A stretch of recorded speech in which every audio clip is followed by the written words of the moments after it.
The rule is equipment failure. And I mean, I know the rule. The question is, was it actually equipment failure? But the rule is that if there's an equipment failure issue, the gymnast gets to go again. But regardless of that, we didn't do our job tonight. I mean, it boils down to that. We were walking around on landings all night long. We had a lot of distractions in warm-ups, with Kaya getting hurt, and even before she got hurt in the floor rotation, we just weren't. Something wasn't right. We were not as dialed in as we have been of late. And you don't have to win warm-ups. It's not the end of the world, and we tell them that, but it's interesting, typically by this time of year in your own arena, you warm up well. Warm-up, you don't hear many coaches in many sports talk about warm-ups, but for us, it's kind of a dry run. You go through all your routines and adjust to the equipment and that kind of thing. And we just didn't look ourselves, and I felt like the energy felt good. They were saying the right things, and then we just never could get out of our own way. We didn't land balls except for Hailey. We did okay bar routines. Still got out of there with a good score. We're still in the meet at that point, and then went over to beam and did well. I thought we did really well. Had to last minute put Sammy in at the end because pulling Kai out of the lineup, and did the same thing on the floor with Edwards. But really, those first four routines on the floor, just walking around on landings and not bouncing pogo stick and landings and things like that. Sometimes that's a sign of mental fatigue, but it's not a sign of physical fatigue, because we trained Tuesday and yesterday this week, and we can't overtrain them right now because we're walking a tightrope with some of these injuries we're trying to get some back and trying to prevent others, and so we're not doing a lot of physical numbers, but somehow we were not where we needed to be between the ears tonight, and that's on me. I've got to go back in the gym and make sure that we tighten the screws a little bit and take care of that, because it doesn't get any easier next week with Utah coming in here, but I think this one stung. I think this one stung them a little bit, and I think they'll come back hungry. How do you improve that mental fatigue? I think it's something that you've got to. There's a fine line between the number of repetitions you can do in the gym from a physical standpoint this time of year, and the number that you need to be able to do from a mental standpoint. We've got to find that, and it's different for everybody on the team. Not everybody is the same. It's not a cookie cutter scenario in our sport where we can all go at it the same way. So it's really about just trying to find where's that balance for each one of them. Their heart was in it. They were fighting. They were fighting hard out there tonight. But we just weren't where we needed to be this week. That's all I can say. It wasn't a disaster. It still improved our NQS. I mean, we dropped them a score from we dropped our first meet of the season score tonight. So, but it was a missed opportunity from the perspective of getting the win and being able to really improve our position there. So. Did the Kentucky gymnast knock the end of the beam off herself with her forward dismount? That's what it looked like. There's a plug, there's a rubber plug. I was told by somebody who was over there. There's a stopper that goes into the end of the beam. It's not a functional part of the beam. It's cosmetic. It's not something that you typically would do a dismount off of. It would be very difficult to get your foot there. But apparently, she either hit it or it just popped out. I wasn't over there, I didn't see it, but apparently You know, so you get a do-over on a routine that had 2 falls, and it's not the first time something like that's happened in a competition. I've seen it. I mean, I've seen it before. I've seen more than we have. Yeah, I've seen it. You know, it's been rare. I've seen it. You know, I don't fault Kentucky for fighting for their gymnasts. I mean, that's what they're supposed to do, and trying to make sure that the rule is applied correctly.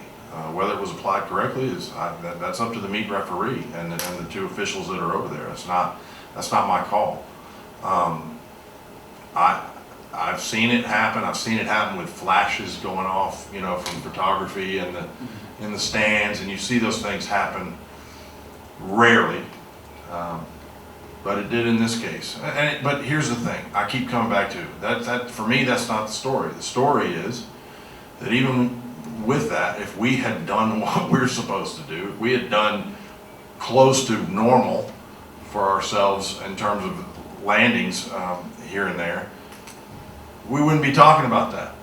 We'd be talking about a win and whether or not we scored what we wanted to score. So I don't want to. I'm not mad at Kentucky. I'm not mad at, you know, the officials got to make a call, and they made the call, and it is what it is. And you know, people can debate that, I guess. There had already been a fall in the routine, I believe, prior to the dismount.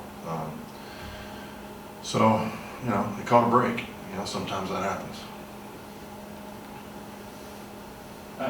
Haley, sorry, Kaya's scores weren't Kaya-like scores in the first 2 the things she was on. So was she kind of compromised from the beginning? Oh, and yeah.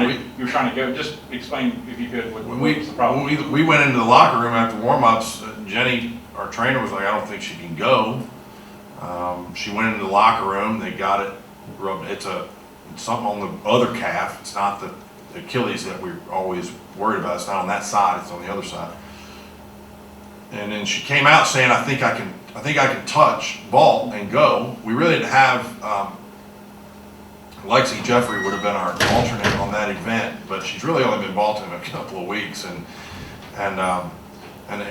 you know, there's not very many Kaya Johnson vaults out there, and she likes, Kaya wanted to give it a shot, and she did warm up and touch, but you could see it on her face, and you could see it in her eyes, and I told her, I said, do not feel like you have got to do this. I need you to be honest with me where you are.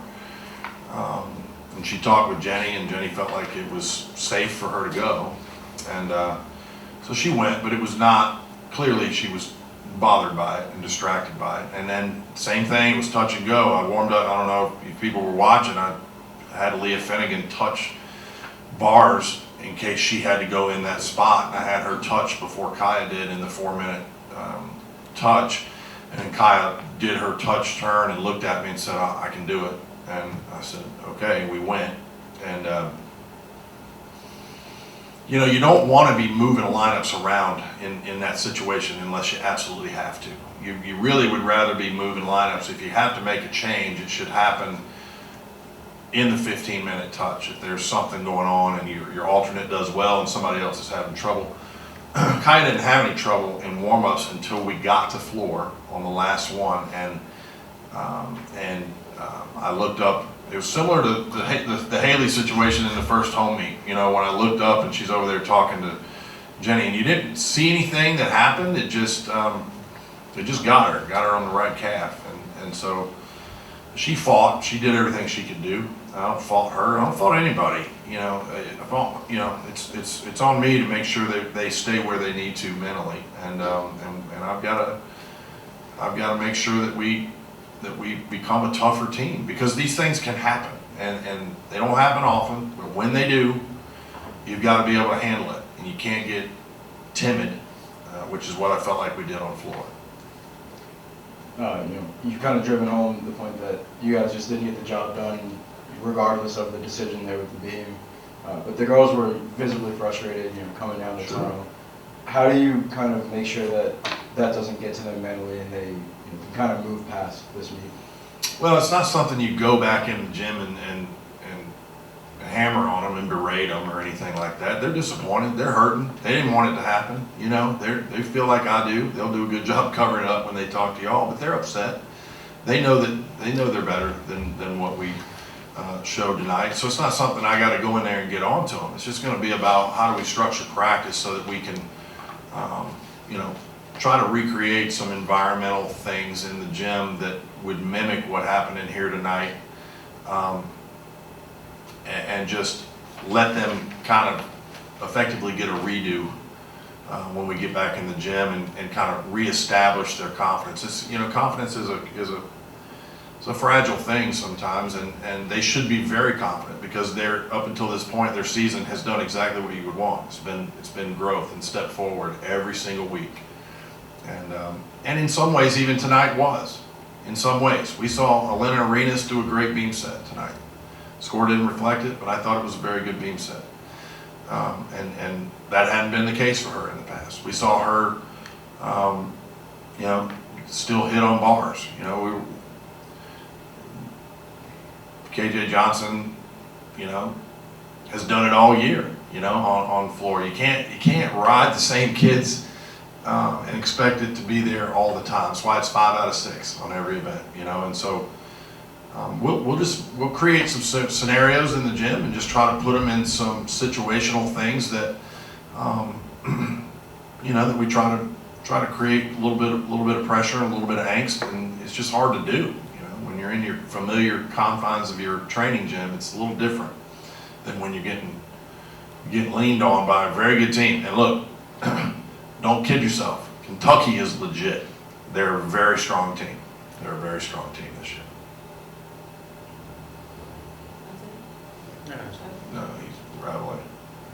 No, I was just basic when you were talking to them at length a good bit after the meet ended. What were you expressing, and what could you tell that you were talking to them about? I just told them this one stings, and they, you know, they were in agreement. They knew, and I said, look, I'm not mad. I'm not. There's no sense in getting mad. This ain't a sport where you get mad at kids and motivate them by some kind of knee-jerk reaction to what's happened. It's this is a good team. We've got a really good team. We've got to heal a little bit. We've got to get a little tougher mentally, so that when we get faced with this situation again, we don't crumble. And I don't even say we crumbled tonight. We just weren't. It snowballed on us just a little bit. We didn't count a fall. I mean, you know, most of the time you lose a meet like this, you count a fall. Hadn't happened. You know, hadn't happened to us all year. So from that standpoint, we've been in a very consistent spot all year long. But we're not going to knee-jerk react to a really weird day in a lot of ways. And you know, uncharacteristic things happen prior to the meet. Uncharacteristic things happen during the meet.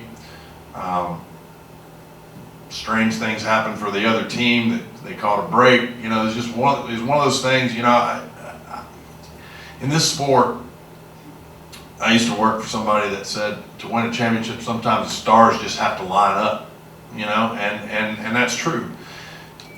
Stars weren't lined up for us today, I don't think. You know, it just felt that way all day long. I mean, I even forgot my lapel pin, left it at home. I had to get Brandon to get me one. Left a belt. You know, it's just crazy. It was one of those days that just didn't feel like it was our day, and that's the way it played out. And you try and you keep them up, and you stay positive, and you try to keep smiling through it, and you do those things. But you know, they feel it, but they'll bounce back. This is a good team we've got. This is a good team and a good group of women. Before Scott goes, just a follow-up. You talked about how it was not, you know, a normal day and warm-ups and, you know, pre-game. What exactly happened aside from, you know, not being in it mentally?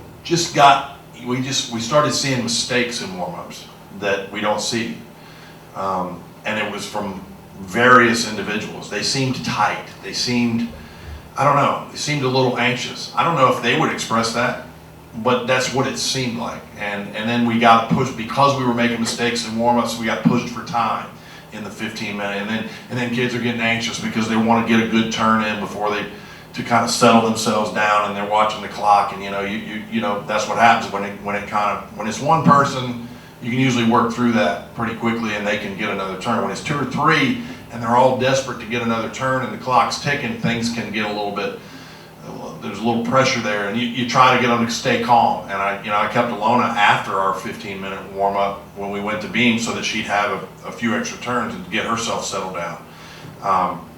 that's what, it was that kind of stuff going on. Didn't happen on beam, we looked good on beam today, I thought. I mean, and we warmed up beam well. But everywhere else, we were off. Based on the scores coming into the weekend, there were only 3 all-around scores better than Haley's score tonight in the country so far this season. So, and she bested the person who has the best all-around in QS tonight in Worley. Just it kind of seems obvious, but just your comments on her being one of the, proving again tonight that she's one of the best in the country. I mean, she is, I don't even know the words to describe anymore. I'm just glad she's on our team because she's a steadying force, and she was the calm in the storm tonight. With everything that was going on around her, she showed. And that's one of those things. I'm glad you asked me that now because I get 15 minutes away from this and my brain begins to work again. But she's the example of how you handle those kinds of things. And Sarah Edwards was too, being thrown in at the last minute. And I know there's others. I'm not thinking of everything right now, but Haley Bryant is a special athlete. She's a special person. She's a delight to coach, and she was confident. We knew we were getting pushed there at the end, and we knew things had not gone well, and she went out there and hung one on them, and that's what you want from a leader. And she's a sophomore, and so we're gonna have her for a little while longer. Thank you, Lord. And I say that about a lot of them too, but tonight Haley was the shining example.